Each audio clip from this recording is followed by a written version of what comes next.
Welcome back to ESBR Boxing's YouTube channel. Delighted as always to be joined by Danny. This is a video regarding another fight on the Japanese card happening on Monday, the 18th of September. Junto Nakatni will look to defend his WBO World Super Flyweight title against Mexican Argi Cortes. Danny, know a bit more about this one. We saw Nakatni face Andrew Maloney on the undercard of Devin Haney versus Vasily Lomachenko back in May. Brutal knockouts. He moved to 25-0. He's facing Argi Cortes, who has a record of 25 wins, 3 losses, and 2 draws, but has never been stopped. A former opponent of Juan Francisco Estrada as well. Your thoughts? Yeah, your thoughts on this one? Interesting fight. Yeah, it's good to see Nakatani back in the ring. I feel as if that performance and knockout against Andrew Maloney was like a sort of breakout moment for him. Only 25 years old, something like that. So you'd imagine coming into his prime with those weights, you'd make him a pretty significant favourite in this one. I think that's fair to say, but activity always good. And even at the lower weight classes, you can often see like fighters at the top end of the division suffer from inactivity. So good to see him back out, really entertaining fighter, and hopefully can sort of get some even more momentum and land some big fights next year. Yeah, I think that was it was a knockout of the year contender against Maloney there, and a fairly dominant performance from Nakatani. And I think one thing that was I found quite unique about him that we were just saying off camera was that he looks absolutely massive at the weight when the first bell goes. I'd be interested to know what weight he is actually at when that first bell goes, but somehow still manages to make super flyweight. And yeah, I think one thing about Argi Cortes maybe doesn't have the best record, but a lot of those draws / losses were kind of early on in his career. And since 2018, he's just got that one very actually really close fight he had against Estrada. So he's maybe not a big name, hasn't faced guys with the best records outside of Estrada in recent years. However, he's clearly kind of a top competitor in the super flyweight division. How do you see this one going, Danny? I've not looked at kind of any odds for this one, to be honest with you. It's in Japan, where Nakatani's from, where he's had nearly all of his fights. How do you expect this one to go? Would expect Nakatani to win. Obviously, you mentioned that fight between Cortes and Estrada, and it was supposed to just be a sort of run-out fight for Estrada, and sort of ended up relying on a knockdown to win it. That said, I think Nakatani's sort of getting better. Seems to be getting better by the fight. It would be a pretty big statement if he was able to stop Cortes, obviously given the fact he's never been stopped, and Estrada is regarded as not just one of the best punchers, but one of the best fighters, pound for pound, probably in the sport. So that would be a pretty big statement. I wouldn't be surprised if he did, to be honest. That's just purely based off the impression of that Maloney knockout. I mean, that really was brutal, and if you land like that over the course of 10, 11 rounds on someone at those weights, like as you said, I wouldn't even be able to hazard a guess what that man weighs in the ring. You'd imagine he's coming in there as like a lightweight potentially. So yeah, I would edge Nakatani to actually get the stoppage, to be honest.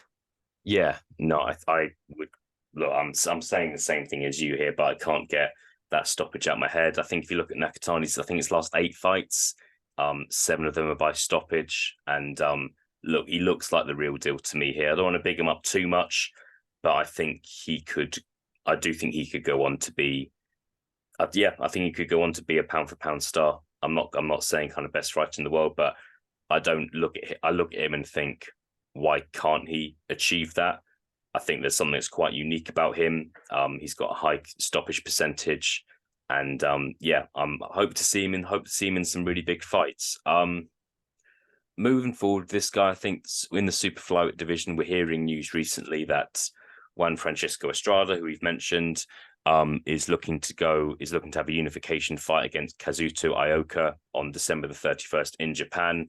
I think that obviously that's a great fight, but it does mean that Nakatani, if he is to win on Monday, I'm not sure I'm not sure what big fights are there for him at super flyweight. That matched with the fact that he's clearly massive for the weight. It wouldn't surprise me if we see him possibly move up at bantamweight and maybe kind of try and reclaim some of Inoue's old belts. What do you make to that, Danny? It depends how tight he is at the weight, because like the winner of that fight would be a monster for him. That could be potentially made. Depends how that fight goes. But first 6 months of next year, you're looking at, but you'd imagine he is tight at the weight. He looked massive against Maloney. He's like what 5'8". If you like bear in mind he's fighting at the same weight as Chocolatito, who's what 5'1", 5'2", something like that.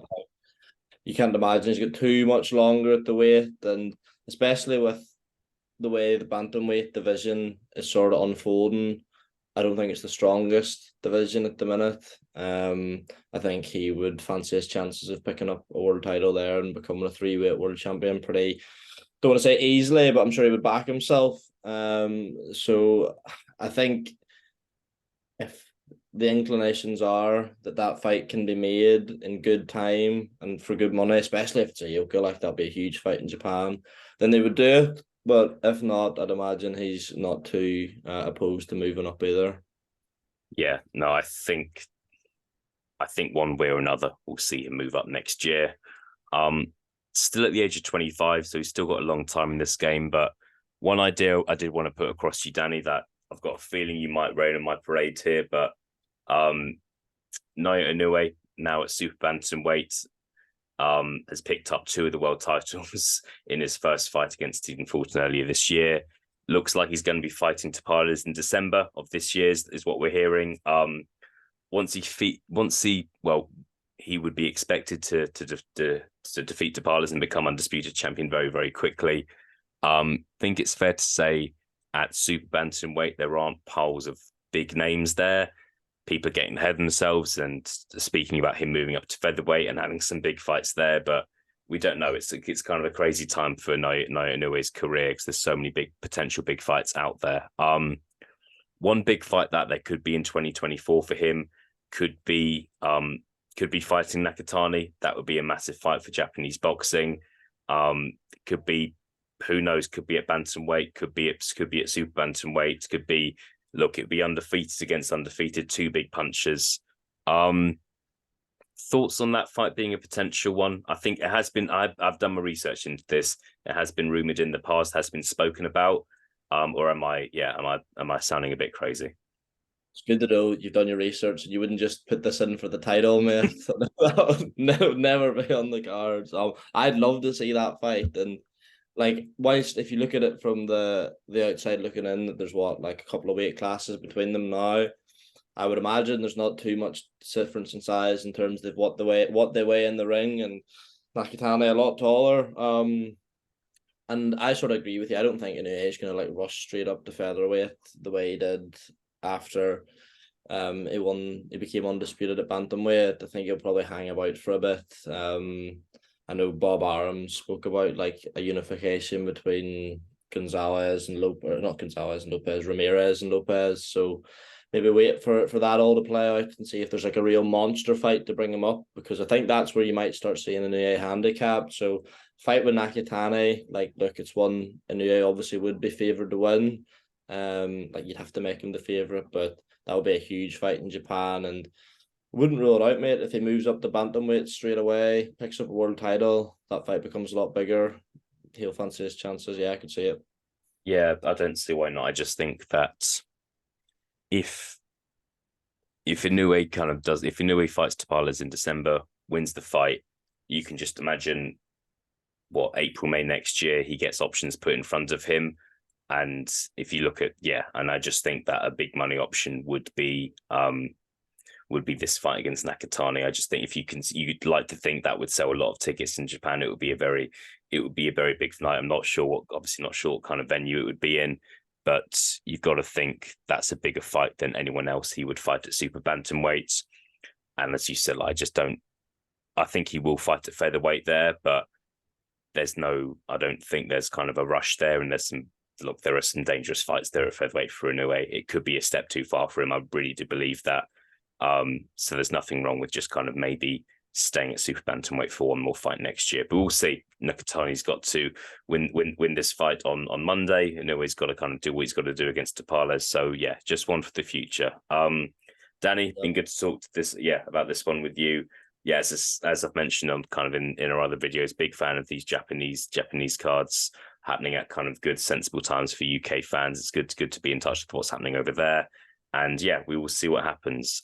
Thank you very much for your time, and I'll speak to you again soon. No bother, mate. Looking forward to it.